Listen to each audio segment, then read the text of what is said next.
Hello, my name is Emily Stockton, and today I will be talking about my research on tuberculosis's influence on women's beauty standards.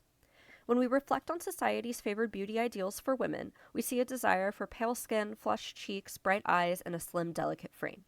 Have you ever wondered why these traits over all others became popular? The trail leads to a grim source: tuberculosis. Through art, literature, fashion, and emerging consumer industries, tuberculosis became romanticized as consumptive chic, embedding illness-based aesthetics into cultural definitions of female beauty that persist into the modern era. Most resources used in this research are Western, middle, and upper class perspectives, as they offer a strong foundation on how consumptive chic came to be popular and lasted for centuries. So what is tuberculosis?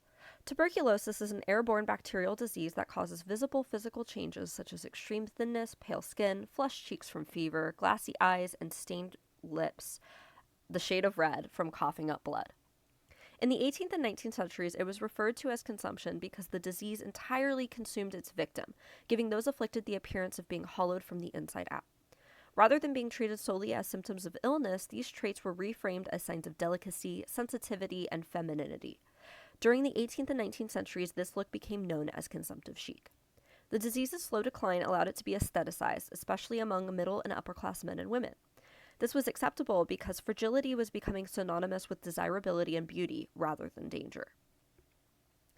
Painters emphasized languid poses, pale complexions, and distant gazes to reinforce fragility in their works. Artists like Thomas Lawrence, Henri de Toulouse-Lautrec, and later pre-Raphaelite painters embedded consumptive aesthetics into portraits of women. This first image, Young Woman at the Table by Toulouse-Lautrec, pictures a young woman that appears pale, thin, and sitting with a red container in front of her.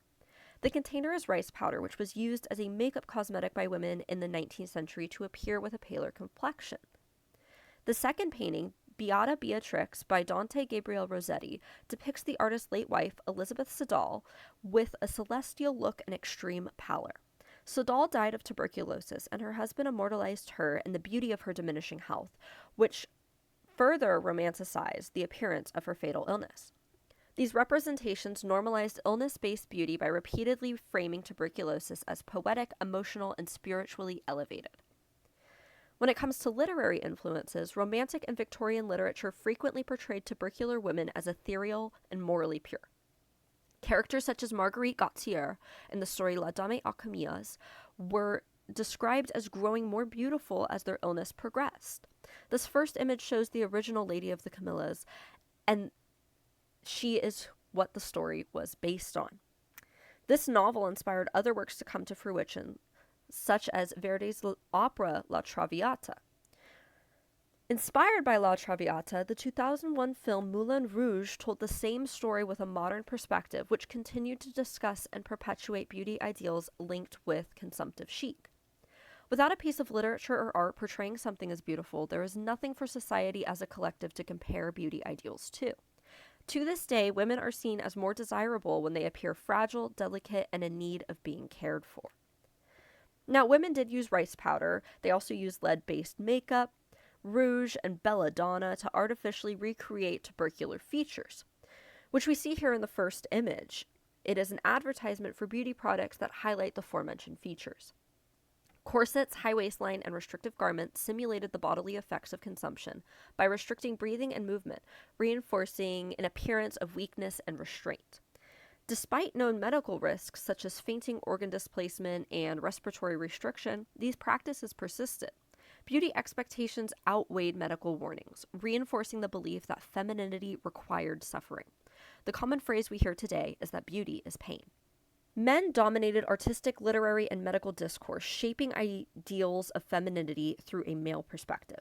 Women were positioned as aesthetic subjects rather than authoritative voices. Even when women voices were showcased, their opinions were often paired with male perspectives. As we can see in these works, Health of American Women was written by 2 male writers and 1 female. How Shall Women Dress was written by 3 male writers and 1 female. And What Men Think of Women's Dress was written by 1 man. Women who resisted consumptive chic ideals risked being ostracized from society. Conformity became a requirement for respectability and desirability within patriarchal structures. Men also experience different societal influences of the disease. John Keats specifically was seen as the embodiment of spes piscica, which was more commonly referred to as the hope of the consumptive. This was a condition where physical deterioration led to a creative and euphoric burst of the soul. Consumption was also thought to be a golden disease since it left the mind clear for when to finish their work. In Keats' last year of life, he had an extraordinary output of work, which people considered to be a direct consequence of his illness. These social interpretations of consumption led people to believe that there was something romantic and passionate associated with death and suffering. The tuberculosis aesthetic and consumptive chic legacy remained and present beauty ideals that continue to favor extreme thinness, pallor, and visible vulnerability. Contemporary practices such as extreme dieting, disordered eating, and cosmetic alteration reflect the same historical pattern that beauty is achieved through bodily harm. Consumptive chic was not an isolated historical trend. It laid out the groundwork for modern beauty cultures that normalize suffering as self-improvement. By tracing the origins of modern beauty standards to tuberculosis, we can see how deeply illness has been woven into the cultural constructions of femininity. Recognizing this history allows us to challenge the idea that beauty must involve discomfort, restraint, or harm, an open space to redefine femininity around health, agency, and well-being rather than pathology. Understanding consumptive chic is not just about the past. It is about questioning the standards we continue to inherit and reproduce today. Thank you very much for your time.